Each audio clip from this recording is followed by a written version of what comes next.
too lazy to get downstairs right now because I have to leave in like 10 minutes. I have to return this book because Claire put a hold on it because I told her it was good. You're giving the internet a show.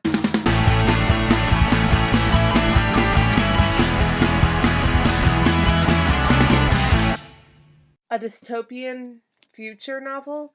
Over the age of like 19, people can't get pregnant. So teenagers are like super valued and everyone tries to get pregnant and have children and sell the babies. The main character is one of the ideal candidates to sell babies. She went pro when she was like 12 years old. The couple that she's been hired for can't seem to decide on a father. And she has a twin sister who just like shows up, and it's weird. And it has a sequel called Thumped, which I will also be adding to my reading list.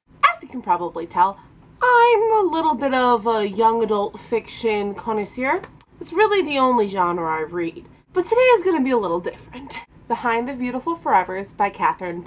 It is a nonfiction book. It takes place in the slums of Mumbai. It's real stories from real people.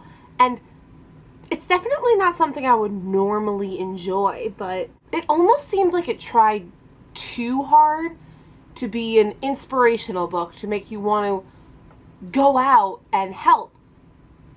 But I don't know why it came off that way to me. There was none of that in the book. There was no propaganda.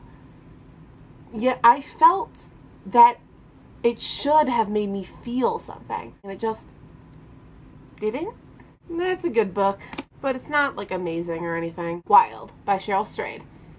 This one I liked a little bit better. It's another nonfiction adult book, but this one is about a girl, Cheryl Strayed, who just went through a divorce and she decides to go figure out her life by taking a 3-month walk. During this time, she figures out herself and comes to terms with the fact that her mother's no longer alive. This feels like a book that should make me want to go do something, go improve myself, because her journey was so transforming. Yet she was painfully honest about the trials and tribulations. Everything from losing her toenails, carrying the monster, which was way too heavy for her, to all of the questions. She received so much special treatment for being a female walking alone. The sexism within it too. Let's pretend this never happened. A mostly true memoir by Jenny Lawson. This is the single funniest book I have read all summer. I was reading it at the orthodontist and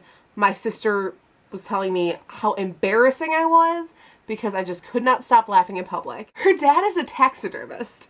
I totally recommend this book. The Time Traveler's Wife. Yeah, I know I'm like 10 years behind on this, but it was good.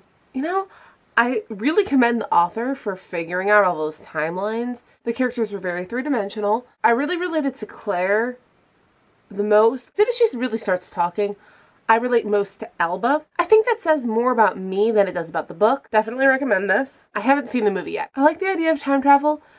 The way they do it in this book is super inconvenient, which adds to the intrigue of the book because it's like a disease.